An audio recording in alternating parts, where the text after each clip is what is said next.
ya. Sekarang di part 4-nya.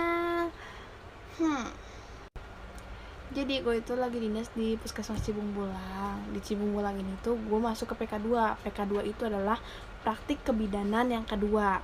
Nah, gue kebetulan dinasnya di Puskesmas Cibung Bulang ini. Dan waktu gue baru datang ke kosan, pertama itu biasa aja. Tapi malamnya gue mimpi yang aneh banget. Gue nggak tahu kenapa bisa mimpi ini, gue nggak tahu. Gue mimpi tuh gue udah masuk Islam, gue udah mualaf, gue udah pakai kerudung, bahkan gue pakai cadar, bahkan gue udah bisa hafal Al-Quran. Banyak mimpinya aneh. Sebenarnya bukan aneh sih, kayak jawaban yang selama ini gue harus jalanin gitu. Lanjut ya, nggak cukup. Lanjut ya, yang belum nonton part sebelum-sebelumnya nonton dulu dari part 1 ya. Jadi kan part sebelumnya aku udah ngomong kalau misalkan aku itu mimpi dari hari pertama itu tuh udah mualaf. Terus habis itu aku tuh mimpinya tuh bukan cuman hari itu aja gitu. Jadi aku dinas di situ tuh sekitar 7 minggu, dan itu tuh 2 minggu sebelum lebaran tahun 2018. Dari hari pertama 2 minggu sebelum lebaran itu tuh aku udah dimimpiin, hari kedua pun dimimpiin sampai aku selesai dinas di situ. Nah, aku mimpinya itu bener-bener kayak sinetron gitu.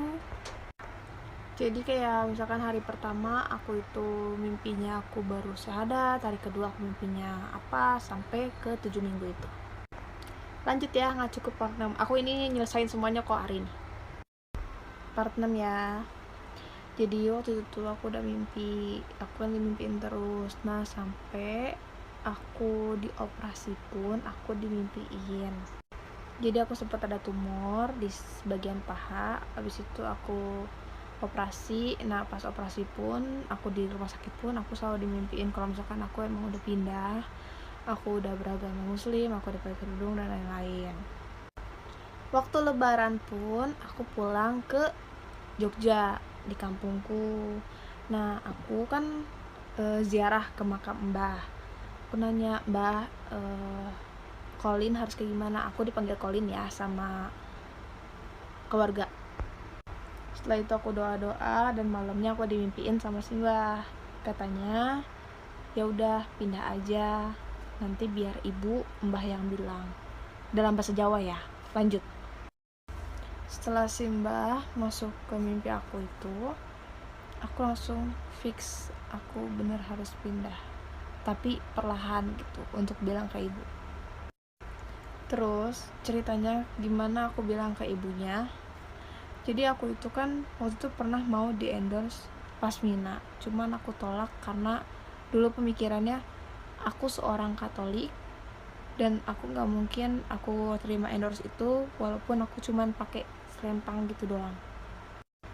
Akhirnya di situ aku terima job itu dan aku bilang ke ibu aku, Bu, Mbak cantik ya pakai kerudung. Terus ibu aku bilang, iya cantik. Emang kenapa ngomongnya gitu? Dan aku ini bilangnya cuman via WhatsApp. Kenapa via WhatsApp? Sebelahnya ya.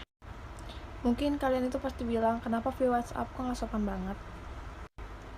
Karena aku tuh ada maksud tertentu gitu, kenapa aku via WhatsApp. Kalian kan udah dijelasin, kalau misalkan dari awal aku pindah itu karena alasannya dengan masih kecil dan di umur 17 tahun itu aku masih pacaran sama seorang muslim. Tapi di situ kan posisinya aku itu udah nggak punya pacar, aku nggak ada sama siapa-siapa, dan aku itu bener-bener pengen gitu. Udah harus hari ini juga, pokoknya tahun ini juga gitu, aku harus mualaf. Pokoknya setelah cacat sama ibu gitu, aku akhirnya bilang, kalau misalkan Mbak pindah ke muslim gimana? Dan ibu cuma jawab, kenapa harus via WhatsApp gitu, kenapa nggak langsung. Akhirnya gue jelasin semuanya kenapa gue via WhatsApp, dan respon mereka baik-baik aja gitu. Corvette, hop in a motherfucking jet like that. Hit me like that, hit me that like that. They were like, Pop, why you all like that? Why you talk like that? Why you all like that? queríamos